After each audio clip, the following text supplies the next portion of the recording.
We're getting started here just a little bit late to give folks time to find this location. Thank you for coming to this event with our guest speaker, Scott Ritter at the Ann Arbor District Library.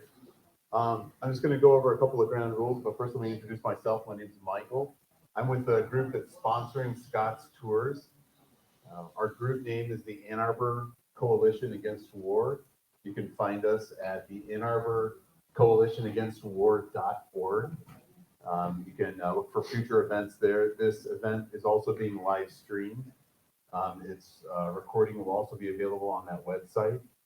And please check that out and sign up for future email updates. A couple of ground rules that we'll want to go over here is as we come together in this public space to have civic discussion over pressing matters relating to our policies and our actions collectively as a country, we're going to be mindful that we're going to exercise and use our First Amendment right to free speech. We're going to be respectful of the comments, but we will also ask you to please have your voice be heard. Otherwise, you're not helping us collectively to weigh in and make decisions. If all of us came here today with the exact same conclusions and ideas, and we all thought the exact same way about things, I think this would be a complete failure. We would not want to create an echo chamber where we already all had the same ideas and we simply just reaffirm one another. I think the goal here is to be challenged and to challenge one another so that we can make effective and correct decisions. With that being said, let me give a quick introduction to our speaker today, who has dedicated his life to upholding the oath that he took to protect the Constitution, to protect our First Amendment speeches. Scott has not only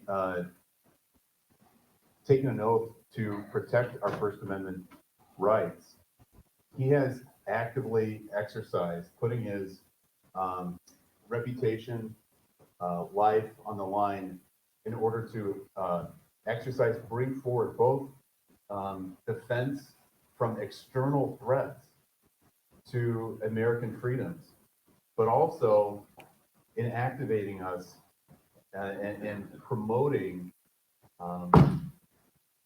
the threats from internal, from apathy, from lack of civil organization, civil action, in which our collective action can result in great harm when none of us intend that harm to take place. So we are going to make sure that we get the feedback and have that information and discussion so that we know what are our goals. Are we close to achieving those goals?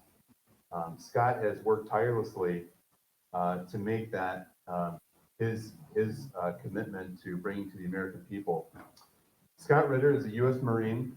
He was a U.S. weapons inspector in the Soviet Union under the INF Treaty and was America's foremost military whistleblower in the lead up to the 2003 Iraq War. Scott was there firsthand overseeing and executing some of the most dramatic nuclear de-escalation activities that took place during the Cold War. Scott also oversaw the arms limitation and removal of weapons of mass destruction in Iraq in the 90s and spoke truthfully about the rationale for not going to war against Iraq in 2003. Scott is a writer of current events as well as a number of books. There are a few remaining copies of his latest book, Disarmament in the Time of Perestroika, Arms Control and the End of the Soviet Union. Those are available here. There's also in the 2020 publication, The Scorpion King, America's Suicidal Embrace of Nuclear Weapons from FDR to Trump. What is somewhat ironic is that this publication would not have been made possible. We would not have an opportunity perhaps to discuss and understand the story and the actions that it takes to have agreement with world powers, to work together with global neighbors. Had the U.S. not exited, or had the U.S. not exited the treaty, the INF Treaty, which it did in 2019, we should be in that treaty, but because we're not, Scott is able to tell his story legally about that. So while it's unfortunate we're not in that treaty, we are fortunate that Scott is here telling his story. And without further ado, please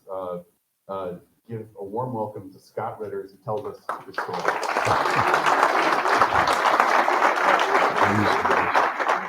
Thanks. Yeah, you won't interfere with it. Does this project, or I have to use this? Yeah, you got to use that for the audio and the other one for the computer. Okay. I'm a Marine, man. You got to explain it to me very simply and basic. First of all, thank you very much for coming out here today. It's an honor and a privilege to be in Ann Arbor and have an opportunity to speak with you.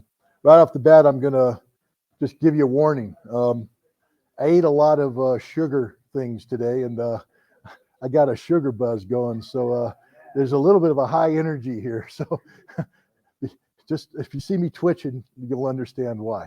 But Linda, one of the organizers, she bakes, and she made some fantastic cinnamon buns and these Rice Krispie things. And you can't just eat one.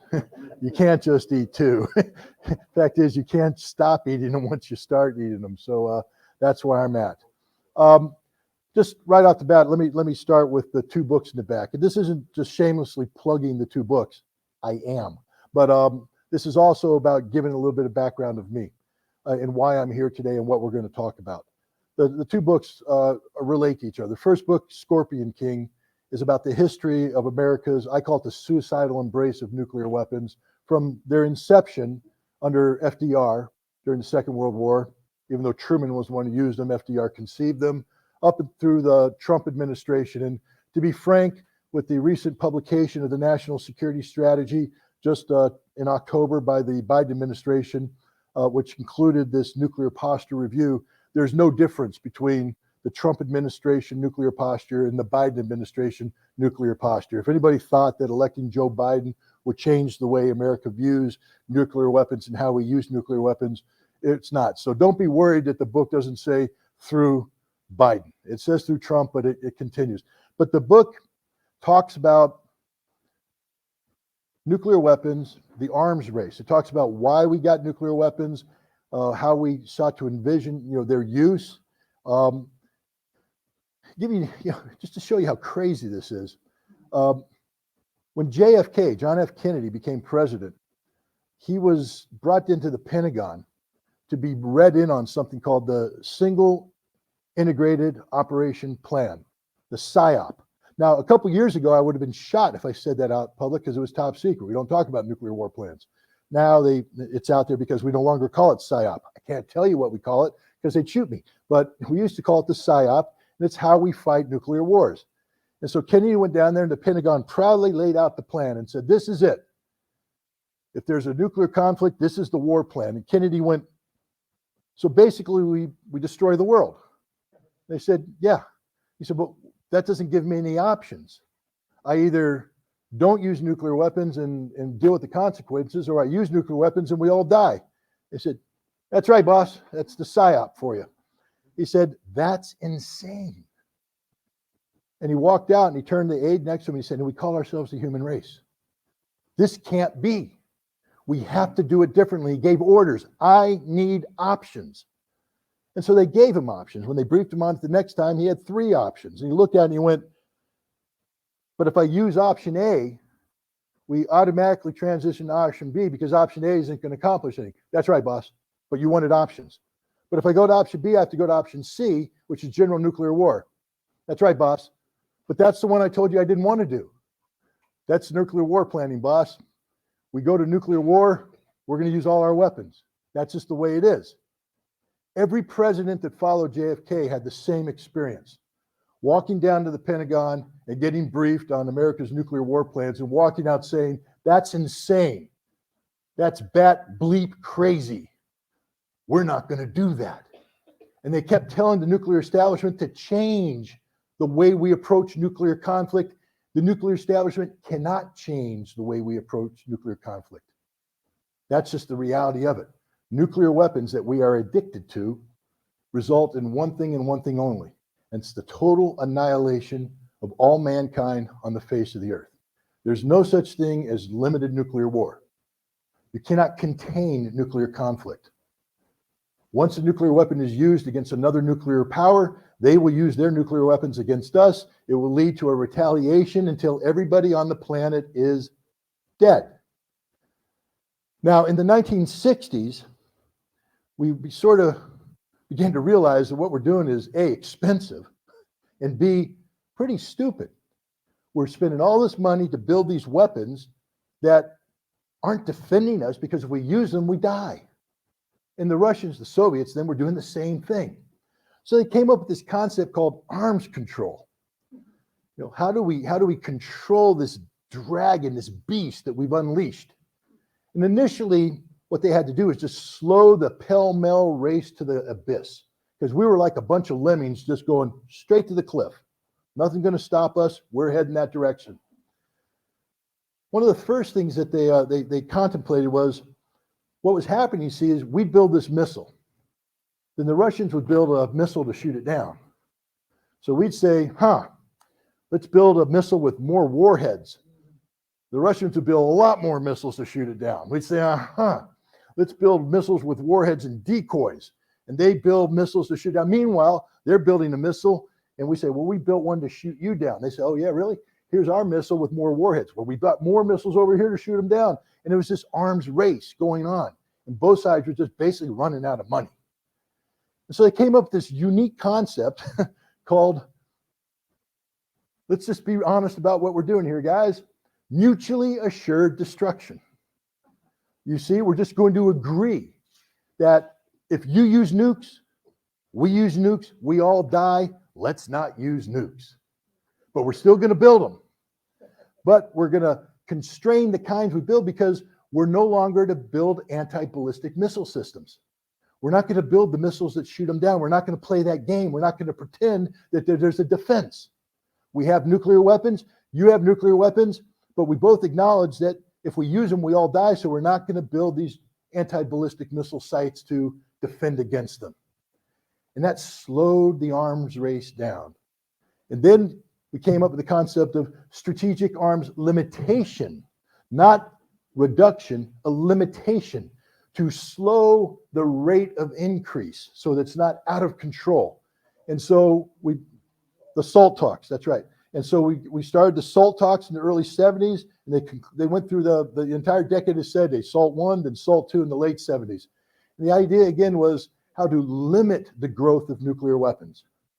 This was very successful. But in the midst of the SALT talks, something happened. Another weapons class came into being called the Intermediate Nuclear Force, INF. You see, because when you're in the military, everything has to have a classification. We can't just call it a rocket. Now, Marines we do, because we're not sophisticated enough to understand the difference between a little rocket and we know that's a little rocket, that's a medium rocket, that's a big rocket. The Air Force guys are smarter. They say, no, that's a short-range rocket. This is an intermediate-range rocket, and that's a long-range rocket. The intermediate-range rocket goes from 500 miles to 5,500 miles. That's the range differentiation. And what's important about that is that's the rocket that, when deployed to Europe, it was very popular, because the Russians used INF systems because they could put their weapons further back into Russia and still reach into European targets. And then we had some systems that could reach into Russian targets. And they were older systems, and they weren't as effective. They took a long time to fuel, long time to get prepared. And the idea is if you even began to launch them, they'd detect them, then they'd blow them up. Well, the Russians went, well, we're not playing that game anymore. Let me introduce you to something called the SS-20.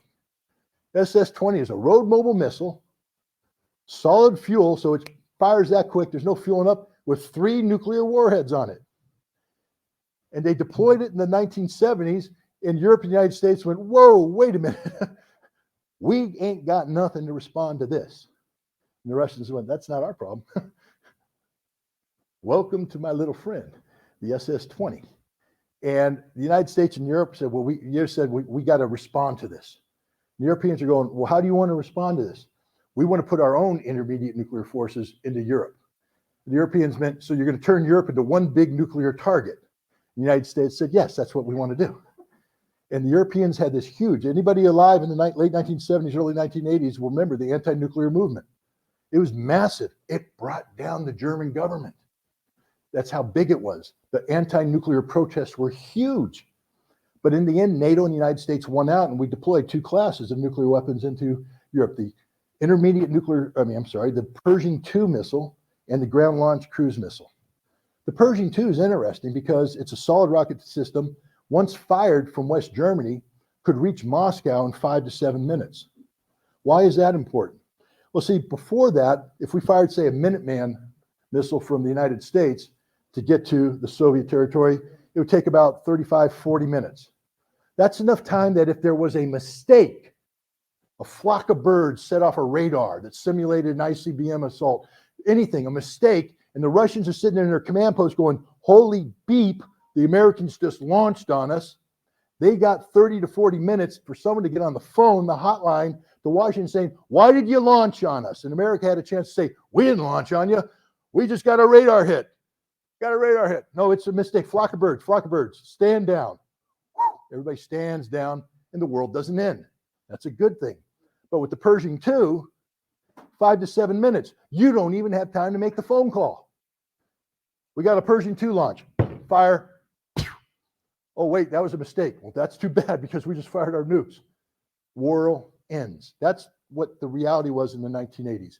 We lived on the cusp of nuclear annihilation. And this isn't theoretical, ladies and gentlemen. In 1983, NATO held an exercise called Able Archer, 83, linked to the year. It was a nuclear command post exercise where we were testing the launch release mechanisms so NATO could release nuclear weapons in a time of war. Now, we ran this exercise at the tail end of something called Reforger, Return of Forces to Germany. Massive exercise. See, at that time, we had around 300,000 American troops in West Germany. And if the Russians came across the border, we would then begin to surge in reinforcements. Within 10 days, we could fly in 250,000 more troops. They'd marry up with pre-positioned equipment, and they'd be ready to fight the Soviets before they got to the Rhine River. Reforger. And we ran a Reforger exercise. We pumped in around 60,000 more troops. So we got a lot of troops in Germany now, a lot of airplanes. We're on full alert, and we're running a command post exercise about the release of nuclear weapons. And the Soviets are going, this sounds like a preemptive nuclear strike. They got all their stuff there. They're ready to go. And if we're not careful, they're going to hit us with nuclear weapons. And then they're going to attack us. So the Soviets went on high alert. They put airplanes on strips with nuclear bombs underneath them, pilot in the cockpit, engine running, ready to launch on a moment's notice. That SS-20 missile force I talked about, high alert. The missiles are all out of their barracks in a combat deployment zone, ready to fire on a moment's notice. One mistake, ladies and gentlemen, and none of us would be here today. None of us would be here today. We were that close to everybody dying. Fortunately, no mistakes were made, and it stood down. But a couple months later, Ronald Reagan was being briefed by the CIA about this situation. They said, yeah, boss, back when we did that Able Archer 83 thing, man, apparently the Soviets thought we were going to attack them, and they all went on high alert. And Reagan went, what? What do you mean? The Soviets didn't think we're going to attack them. They couldn't be that stupid, could they? They said, yo, boss, they thought that we were going to attack them. And he said, that's insane. Smartest thing Ronald Reagan ever said. That's insane.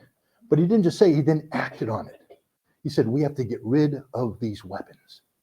Now we're talking about Ronald Wilson Reagan, the man who called the Soviet Union the evil empire, this ultra-conservative, communist-hating SOB is saying, this is insane. We got to get rid of these weapons. Had trouble because the Soviet counterparts that he was dealing with weren't inclined to be so benevolent. Brezhnev died after being in power for a number of decades, replaced by a guy named Andropov, who was a former KGB head, but he got cancer and died early on, so they instead put a guy named Chernenko, who could barely breathe, he was so old. He stayed a couple months and he died, and the question is, are they going to put another old dinosaur in place or somebody new? The answer was somebody new. Mikhail Gorbachev stood up in his 50s, young man, dynamic. And Gorbachev said, I'm going to be the leader. Not just the leader, I'm going to be the guy that changes things. We're not going to deal with the stagnation of the Brezhnev period. We're going to try and bring the Soviet Union out of the stagnation into a leading edge country. We're going to make meaningful changes, one of which is we have to reduce the amount of spending that we have on strategic nuclear forces.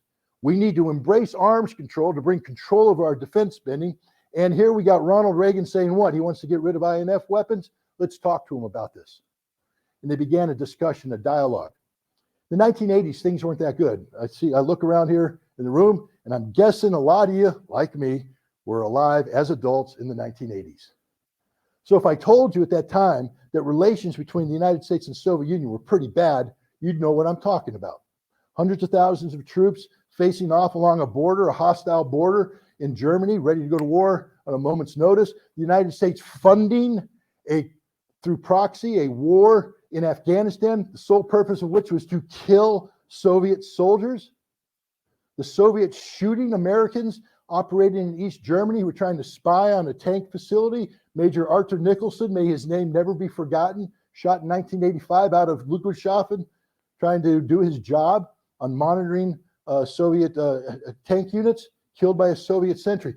Things were pretty bad. Abel Archer almost went to war. There was a couple more times where we almost went to nuclear war. Things weren't good in the 1980s, ladies and gentlemen, but somehow two leaders found it in their hearts to sit down at a table and sign a treaty that got rid of the weapons that were threatening Europe and the world with imminent nuclear annihilation. That treaty was the Intermediate Nuclear Forces Treaty. On December 8th of this year is the 35th anniversary. 35 years have gone past since a moment of clarity and sanity that took place at a time when the United States and the Soviet Union were not getting along. And the reason why they bring that up is a lot of people today, and we'll get to this in a second, talk about the relations today between the United States and Russia. They say it's never been this bad. I said, you weren't alive in the 80s then, were you? Because it was that bad in the 80s. Maybe even worse. But we found a way out. And that way was arms control, the Intermediate Nuclear Forces Treaty. And that's the second book I wrote, Disarmament in the Time of Perestroika, Arms Control and the End of the Soviet Union. It's sort of a quasi-autobiography, because how do you tell a story that you played an important role in without making yourself part of the story? I mean, but you have to be careful, because on the one hand, it can end up being all about, hey, look at me, I'm great, I'm God's gift, this is a book all about me, nothing I did was wrong. Well, that would be fun to write, wouldn't be true, and it might not be a very good book. But this, I had to insert myself in that. That's why at the bottom it says a personal journal. Because when you read the book, you'll see, as a junior officer, I was given an opportunity to do something of great responsibility. When I was in college, I was a Russian history major. Why? Well, because I was going to join the Marine Corps. To do what? Kill a commie for mommy. Don't chuckle. That was a real thing we said back then, and we meant it. Better dead than red. Not a joke, ladies and gentlemen. Die before you become communist. My father's a career Air Force officer, a Cold Warrior, served in Vietnam, served on the front line of the Cold War throughout the world. I was raised in that environment, and my mindset was, I am going to join the military, and I'm going to defend my country and its allies from the communist threat. I'm going to join the Marine Corps because it is a cutting-edge, most lethal fighting force known to mankind. We tell ourselves that every day, whether it's true or not. We are brainwashed. But I was going to join the Marine Corps. I was going to kill Russians. If you're going to kill Russians, you got to know your enemy. So I studied Russian history. I studied the Russian language. I played football and I drank beer at the same time. Put two and two together. If you play football and drink beer and study the Russian language, one of those things gets to drop off the priorities. The Russian language. Unfortunately, that ended up being on my resume. It said Scott Ritter is a Russian history major who had 2 years of college Russian.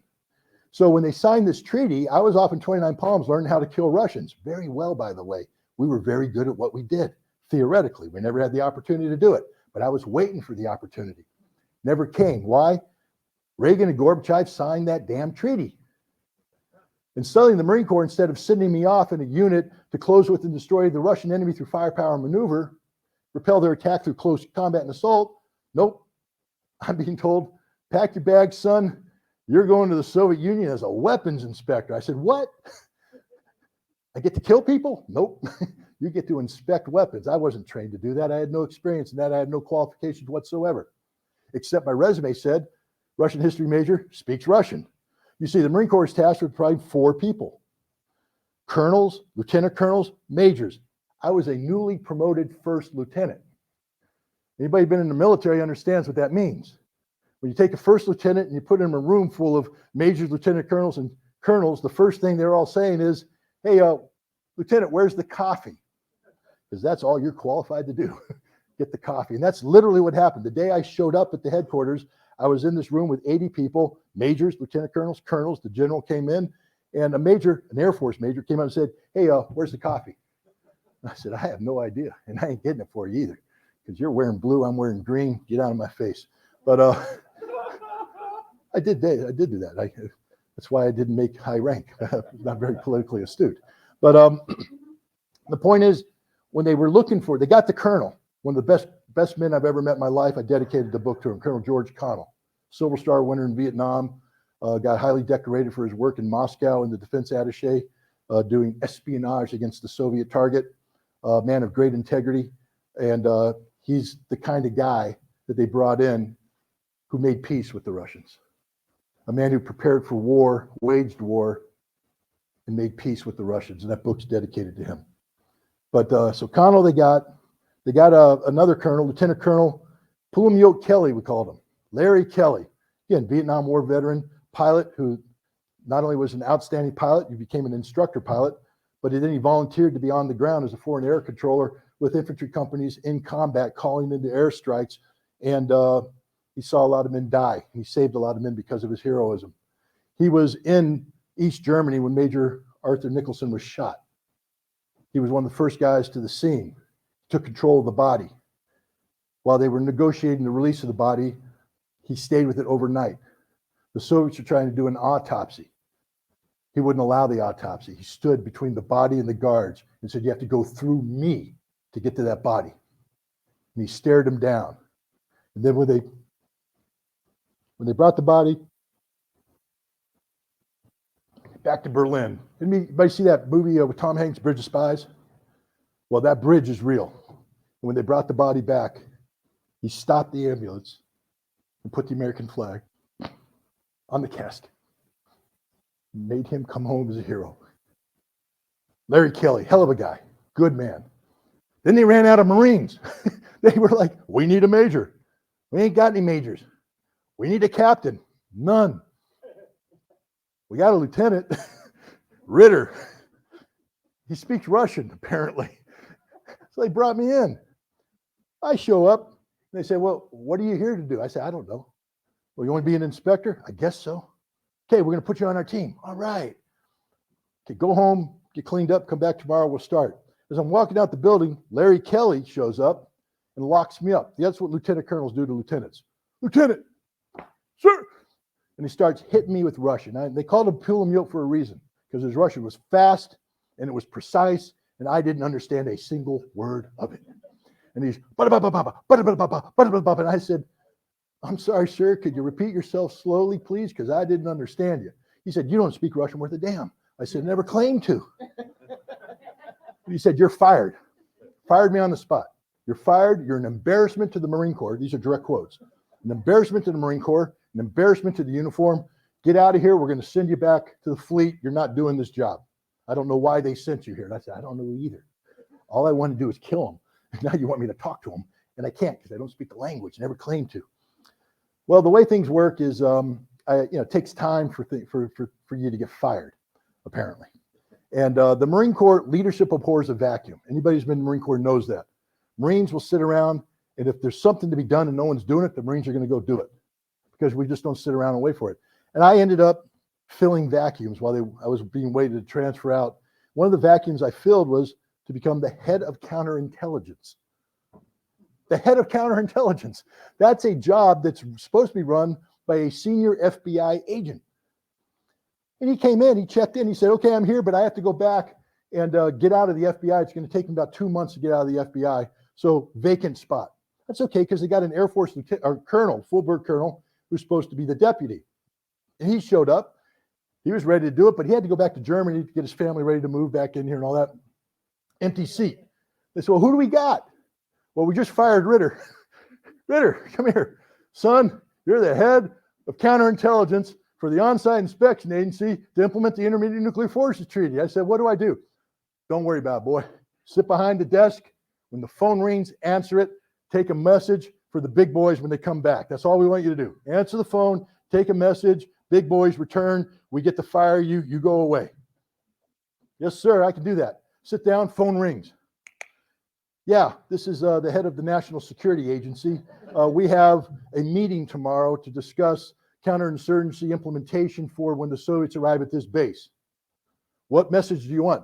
Son, I don't want you to take a message. Somebody's got to show up at that meeting. That was me. So I showed up at the meeting, and everybody's looking at me going, what are we doing? And I said, I don't know. What do you want to do? Well, we have to do counterintelligence. I said, what is counterintelligence? And they explained it to me and all that. I started writing papers. I wrote pretty good papers. I wrote the entire, what they call essential elements of information of counterintelligence. So when the Soviets come in, how do we prepare to receive them, what we're looking for. I built training programs of each of the factories in the United States so that when the Soviet inspectors showed up, there was a plan on how to receive them, how to implement the treaty. I'm a first lieutenant, doing all this stuff. And then they introduced me to this place called Vodkinsk. I'm going, what is Vodkinsk? Well, Vodkinsk, ladies and gentlemen, was the place where those SS-20 missiles were built. And the idea of the treaty was to get rid of all these missiles. It's supposed to be easy. You declare them, we blow them up, that's it. The problem is about a month before the treaty was implemented, the Russians went, oh yeah, we forgot to tell you something about the SS-20. The first stage is the same as the SS-25 that's produced at the same factory. And we're like, well, wait a minute, if it's the same stage, how do we know that the SS-25s coming out aren't SS-20s disguised? See, arms control verification requires verification. And if you're producing a missile that has the same first stage, how do we verify that it's not a prohibited missile? And the solution was to put a monitoring system outside that factory. 30 Americans were going to live and work outside this factory full time, monitoring the production and using various technical means to determine whether or not the missile canister came out, had an SS-25 or an SS-20 in it. And I'm the counterintelligence guy going, wow, we got 30 Americans going to live outside of a missile factory in the middle of the Soviet Union. Sounds like a counterintelligence problem to me. Sounds like the Soviets could recruit these 30 Americans. We have to do something to deal with that because I'm a first lieutenant and I know everything. I know nothing. But you know that, anybody watch Game of Thrones?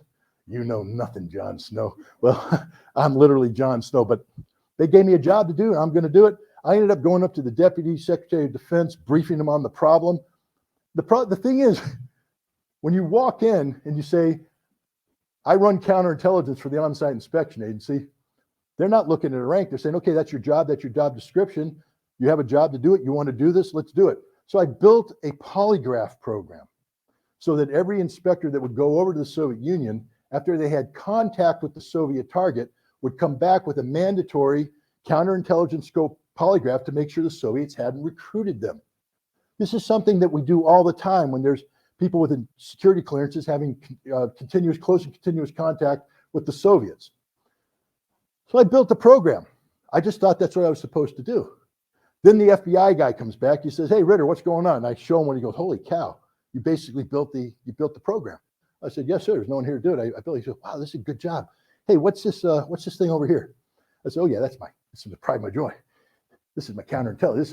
This is my polygraph program.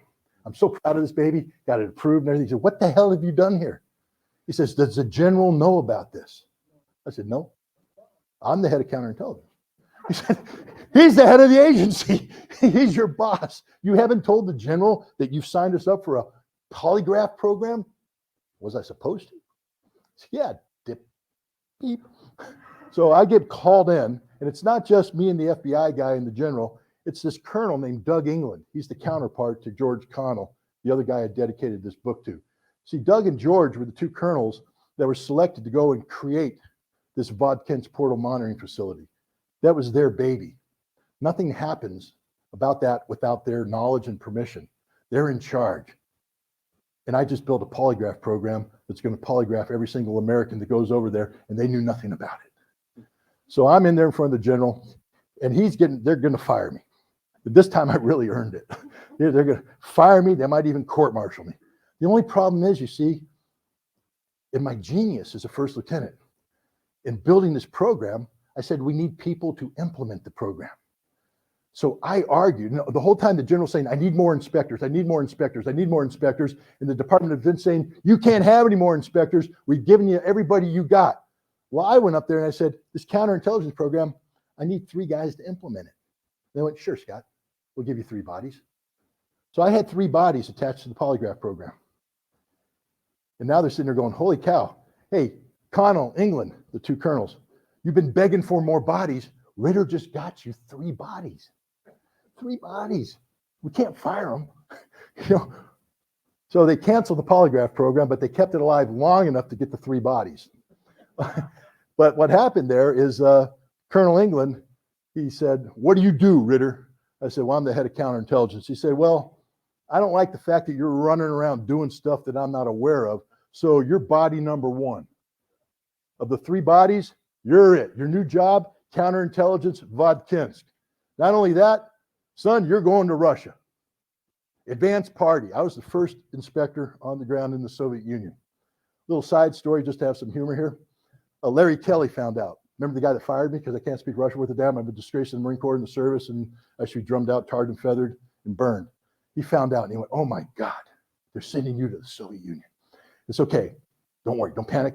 We're going to give you a 2-week immersive language training at the Defense Language Center in Washington, D.C. You're going to do your job in the morning. In the afternoon, you're going to Washington, D.C., and you're going to spend 4 hours a day for 2 straight weeks immersed in Russian language. And they introduced me to this most wonderful Russian immigrant woman. She was beautiful. She was smart. She taught me Russian, and she cried the day I graduated. Tears not of joy, of shame. She said, I have betrayed my country because I was supposed to teach you Russian and you can't speak Russian worth a damn. And she was right. And I got sent off to the Soviet Union, not knowing a word of Russian. But what I did find out there is that this treaty that we're being asked to implement was going to be a son of a gun. The rest of the treaty that they had negotiated, everything had been figured out. Every protocol, every piece of gear, anything is all laid out in the treaty the way it's supposed to be, so there's no questions. See, when you have a treaty, there can be no questions. It's all laid out. It's all spelled out. All you do is implement that which the treaty tells you to implement. But because at the last second they decide to put this monitoring facility, the most complicated piece of arms control infrastructure ever envisioned, they didn't have any protocols. They didn't have anything. And they said, well, you guys just go figure it out. Well, you guys figuring it out was me, first lieutenant, and a bunch of other guys showing up going, what do we do? You have to build this thing. And the Soviets who were receiving us going, what do you want to do? We got to build this thing. Where in the treaty does it get us right? No, we get to make it up as we go along. So we started working cooperatively with these Soviets in a cooperative fashion. And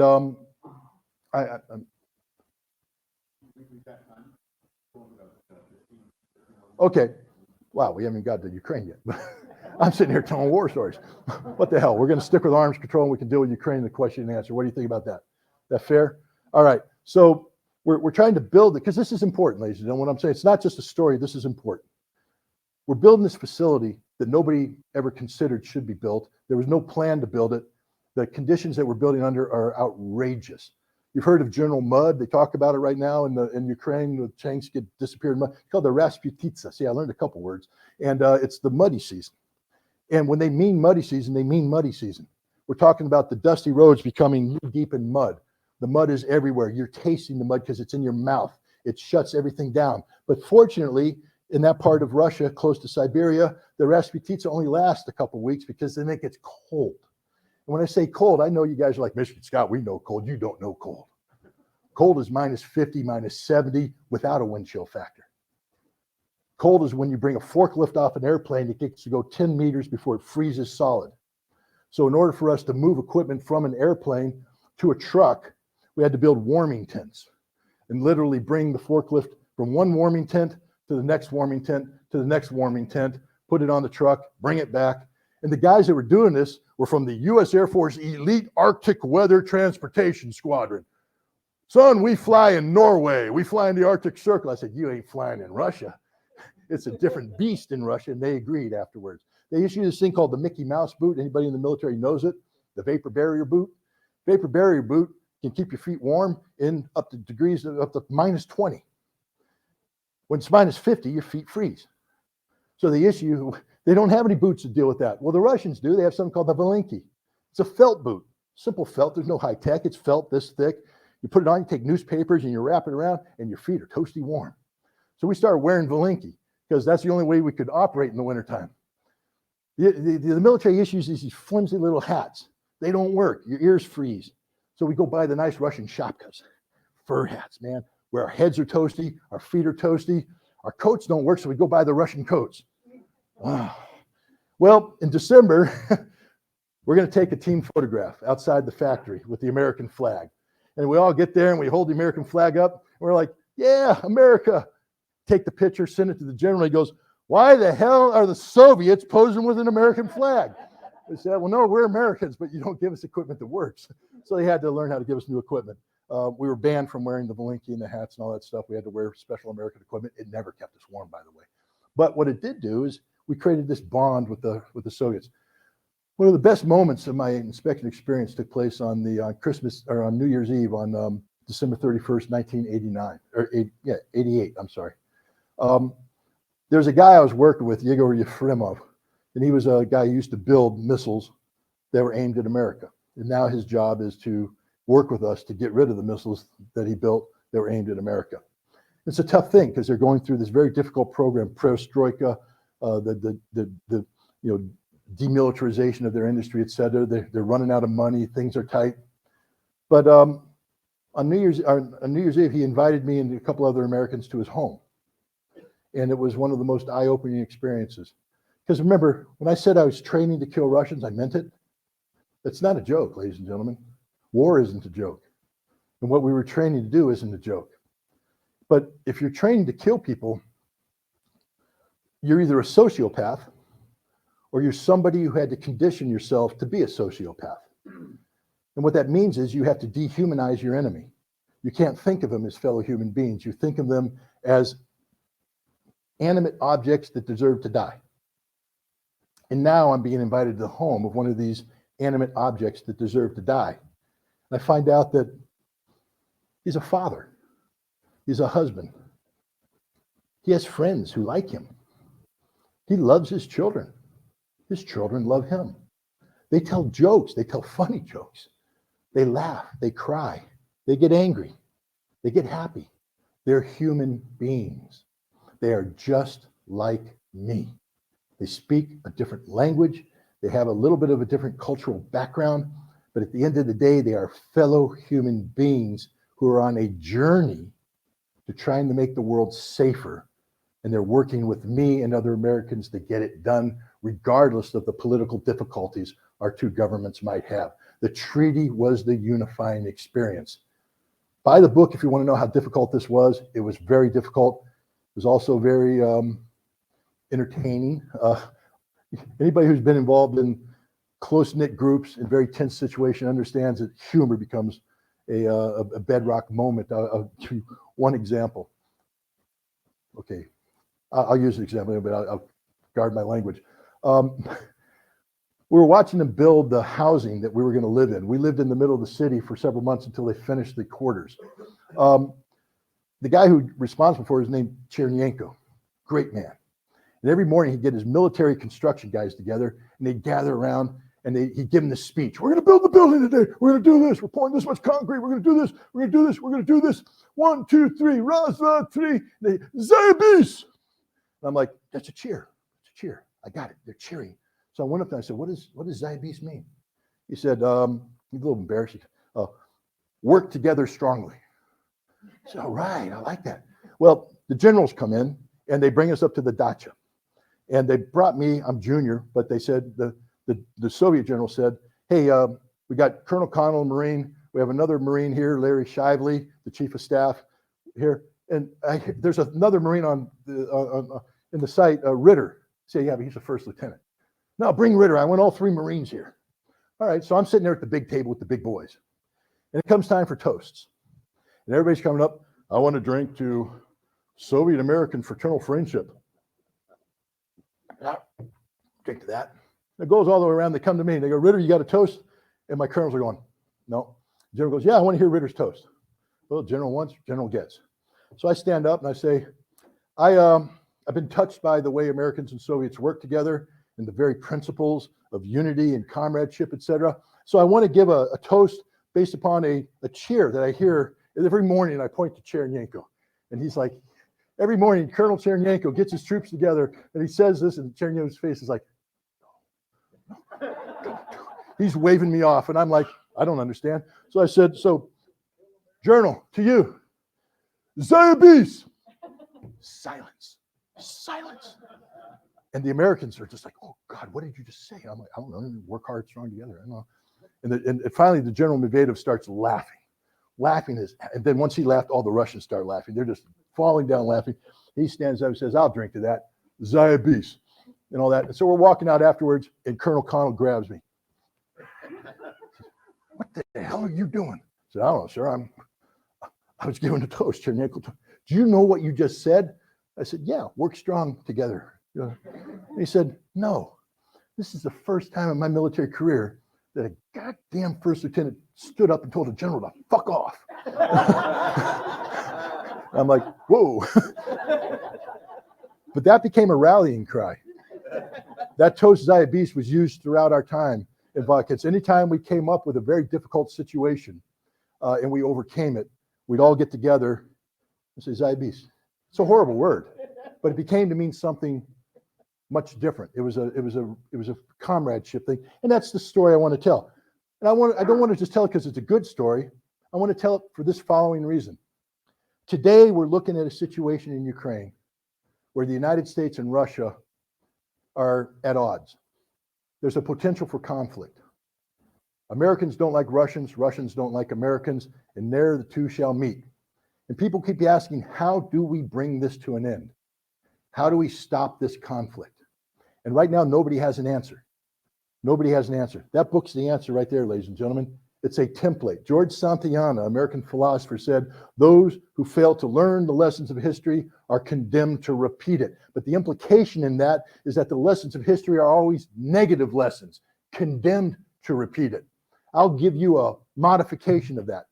Those who fail to learn the successes of history are condemned to never be able to repeat it. And that is a success of history, ladies and gentlemen. The implementation of the INF Treaty took place at a time when relations between Russia and the Soviet Union and the United States were bad as they are today. And yet, through the vehicle of arms control, we found a mechanism that we stopped wanting to kill each other and we started working together with each other, and we ended up liking each other.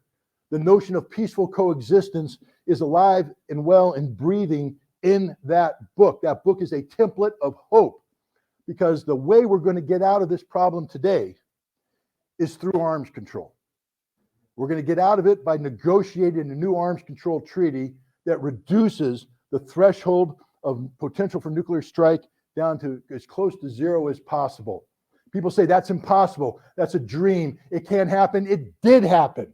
That book is the history of how it happened. And if you read that book, you'll say, my God, we have hope for the future. And on that, I thank you very much for coming, and I'll take any questions anybody has about anything.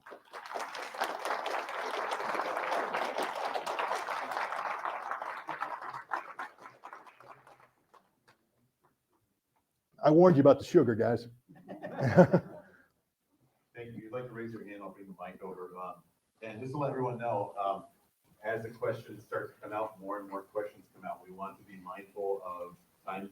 If you can please keep your questions short and limited. What we hope we can do, we still have enough time to. Yeah, I'm not sure how much time exactly it will take to get the question out. But again, please be respectful with your questions. There will also be time, I think, to discuss and mingle afterwards. So we'll keep things moving along here. But yes, we'll start with the first question here. Okay, so my question is, I read a report that because so much money and weapons are being pumped into Ukraine, that is causing NATO's stockpile to lessen, and they're having a hard time, rearming NATO and the NATO countries.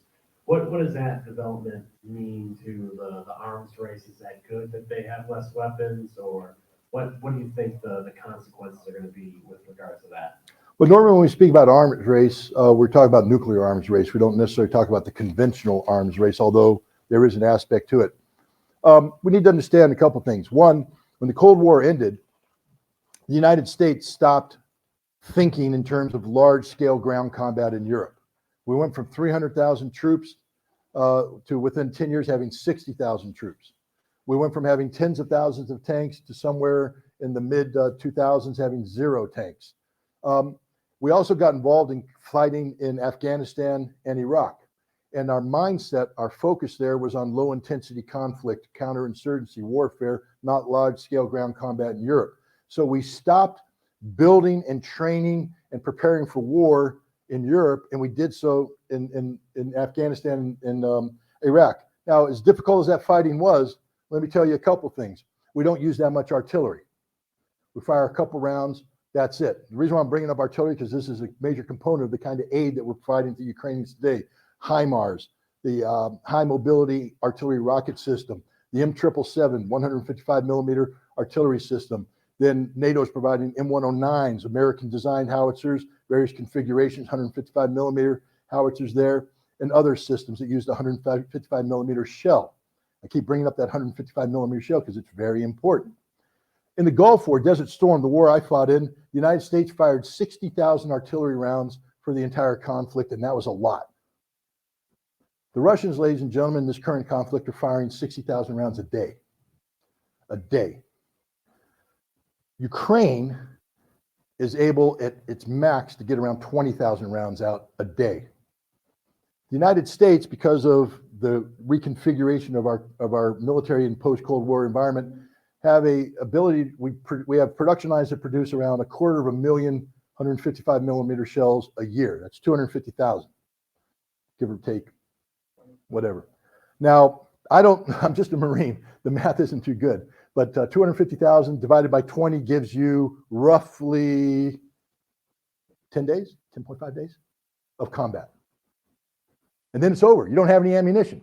Now, so we sent them these M777s, the howitzers. We send them other NATO howitzers, and we start sending them ammunition. And the Ukrainians are saying, thank you very much. Boom, boom, boom, more ammo. Okay, give more ammo. Boom, boom, boom, more ammo. Hey, sir, just a second. We're getting into our reserve stocks, war reserve stocks. We don't got any more ammo to give. If we give it to them, we won't be able to fight.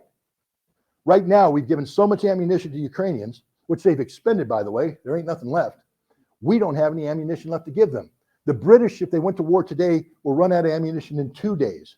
If the United States goes to war today, we'll run out of ammunition between 10 and 14 days. That's how bad this has come. So what are the implications? One, we've got the Ukrainians addicted to a weapon system we can't support. We got them hooked on heroin, and now there's no heroin left to give them. Two, we don't have any heroin left to our own addictions. We don't have enough. This goes across the board. We are out of systems to give the Ukrainians. The burn rate, the destruction rate on the ground in combat, what's going on in Ukraine today is so high that virtually everything we've provided has been destroyed. And one last thing on that. When I say destroyed equipment, that attaches to it dead people. Let's never forget we're talking about war here. It's not academic. Hundreds of thousands of people have lost their lives, Ukrainian and Russian. Primarily military, but civilian as well. And this war is going to continue, and hundreds of thousands more people are going to lose their lives. So when we think about what we're doing, understand we're feeding a cycle of violence whose output is dead bodies and destroyed equipment. And we have to ask ourselves, to what end? And if we're feeding them stuff that we can't sustain, it means we're not going to win. Ukraine is not going to win this war. They cannot win this war. They don't have the ability to win this war. We can't sustain the conflict with what we're providing. They've burned through all their Soviet era stuff. They're talking about putting up new production lines right now in the former Soviet republics. That's going to take a year, year and a half to do. Ukraine has lost this war. So now we have to ask ourselves, why are we then insisting on sending more aid to Ukraine? And we know the answer. No. Well, yeah, money, but the answer is, according to Lindsey Graham, esteemed Republican senator from the state of South Carolina, to fight to the last Ukrainian. And if that's your goal and objective, then shame on you, because that means you're willing to sacrifice the very people you claim you're doing this on behalf of. That's my answer.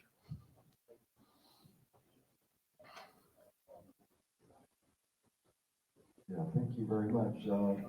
So I'm here for ending our war of terror for daily commerce. So how about linking up a new arms agreement with the remaining use of our fossil fuels? Lieutenant General Michael Flynn proposed something like that. I am open. I mean, one of the interesting things I came here, and Mike and I were talking about how do we move forward from what we're doing here, and we talked about potential for workshops to come together to build coalitions, to build teams, and come up with achievable objectives, etc. I'm all open to anything that is creative and that can win. I'm not in a position to speak intelligently about what you just said. I recognize the merits, and I think it should be explored. I'm not blowing off your question, but I can't answer something. I mean, I could sit up here and pretend that I was a politician running for election. Sir, I know so much about petroleum, and I don't know anything about it. So that's why I can't answer it. You know something about the war of terror? I do know something about the war of terror. That's our organizing principle, isn't it? Well, I mean, war is our organizing principle. Now, whether it's against terror or against Russians or against little green Martians, America is a nation addicted to war. Our economy is built on the principles of a military-industrial complex whose money comes from Congress. So it's now the military-industrial congressional complex that Dwight D. Eisenhower warned us about in his farewell address when he left office. Thank you. Thank you for being on Arbor today. That has been a fascinating talk. I have two very short questions for you, please. One is, do you think there is a role for Europe and the EU in the efforts to implement arms control, or do you think that this is mainly between the US and Russia? And my second question would be, what do you think it would take for the American government, or any American government, not necessarily this one, to be convinced to engage in arms control, and what the people can do about it? Thank you. Okay, thank you very much. Let's start with the first part. I mean, already, let's talk about the categories of nuclear weapons that are in Europe. Okay, you have the French nuclear deterrence, you have the British nuclear submarine force, and then you have a whole bunch of B-61 nuclear bombs that are American, but we've designated them for use by NATO in combat. So nations that aren't necessarily nuclear powers, like Germany, the Netherlands, etc., have aircraft that have been designated as dual-use aircraft. The pilots in the aircraft are certified to deliver nuclear weapons. So in a time of conflict, these American nuclear bombs will be loaded on these European aircraft, and they'll be used to drop nuclear weapons on the Russians. So now, if you're a Russian and you're talking about arms control, logically, you'd like to include all these weapons because they're weapons that are aligned against you. The United States and NATO refuse to allow these weapons to be discussed in anything because this is NATO's nuclear umbrella. This is NATO's comfort zone. Without this, NATO will be convinced that the United States will flee Europe in a time of crisis and leave Europe to its own devices. So what is the role of Europe? And it's the same role that Europe had to come to grips with back in the 1980s. Understand that if you embrace nuclear weapons, you are embracing suicide. Because nuclear weapons, there is no such thing as a limited nuclear war. You can't just drop one. What was that commercial? You can't just eat one, you got to eat more. Well, nuclear weapons the same way. You can't just drop one, guys, you got to drop them all. You got to drop them all, because if you don't drop them all, they may hit you and you might lose them. So rather than wait and have some on the ground to get blown up by their nukes, just use them all up front. And so what is the role of Europe? Hopefully Europe is going to recognize that the current conflict and what's happening to Europe is solely because of American national security policy. America is not a friend of Europe. We claim to be, but we're not, because we blow up Europe's $12 billion energy infrastructure. We blow up the Nord Stream 1 and Nord Stream 2 pipelines. We're good friends. Why would we blow it up? So we can sell them liquid natural gas. Of course, because we're good friends, we're going to sell them at the market rate, right? No, we're going to let that price jack up so we make overwhelming what do they call it? Windfall profits. And so we're destroying the European economy, but that's okay. We'll subsidize it so they can keep their jobs at home. No, 1 in 4 German jobs are going to come to the United States next year because they can't afford to do business in Germany because of American policy, not Russian policy. We're good friends. Europe has to wake up to recognize that we're not their friend, that Europe, this nuclear umbrella is a trap. It traps Europe into a system of NATO dependency, recognizing that NATO is nothing more than an arm of the American national security and foreign policy team, establishment. So Europe's going to have to free itself of the American addiction. Now, the second question dealt with arms control and how do we get the, what was it? Well, the American government is convinced about engaging. But here we go. On November 29th, the United States and Russia were supposed to meet in Cairo, Egypt, to discuss the Strategic Arms Reduction Treaty. See, it's sort of stymied right now. Why? Because those dirty Russians cheat. Nope, that's not why. It's because the Americans have sanctioned Russia to the extent that Russian inspectors cannot fly to the United States. So Russians are, even though they're allowed to, and it's required under the treaty to inspect American facilities, we won't let them in because we've sanctioned them. Meanwhile, we say, but you have to let us in. You can't come in, but we get to go in. And the Russians went, we ain't playing that game. So there won't be any inspections. So the Americans are like, well, wait a minute, we need to know what you're doing. So they want to have this meeting. Well, the Russians said, well, we'll meet, but then the last second they pulled out. Why? Well, Russians gave a statement. They said, how do you expect us to sit at the table with you when you've embraced a policy that's built around the notion of killing Russian soldiers by the thousands? How can we sit at the table with you when you embrace an economic sanctions policy that's designed to bring harm to the Russian people? Because that's what it is. It's not about sanctioning oligarchs and the leadership. It's about collapsing the Russian economy to create domestic political unrest so people rise up and overthrow Vladimir Putin. We want to bring harm to the Russian people, and the Russian government saying, if that's your policy, we can't sit with you at the table. So how do we get arms control? We have to start treating the Russians with respect. We have to believe that when we enter an agreement, they have to believe when they enter an agreement with us that we will honor the agreement, we will implement the agreement, that we will treat them with the same deference that we expect them to treat us. We're not doing that today because we live in a nation that has been pre-programmed with Russophobic, undertones to treat at face value anything negative said about Russia. Not to disrespect anybody in this room, but we have personalized Russia into the figure of one man. A nation of 158 million people, all we know is Vladimir Putin. Putin did it. Putin's bad. Putin's evil. Putin's awful. Putin. If you're a Russian, you're embarrassed. You're saying, guys, we're a little bit more complicated than that, than one man. But that's all we know, and we don't even get him right. We don't even get him right. You can't solve a problem unless you accurately define the problem, and we're defining the problem of Russia as Putin, and we expect to get the solution correct? No, we have to learn about Russia, we have to respect Russia, and then we can engage with Russia. With that, unfortunately, we're out of time for collective group questions, but there is enough time that we can have a chance to converse with Scott one-on-one. Please join me in thanking Scott for giving us that valuable information. Thank you.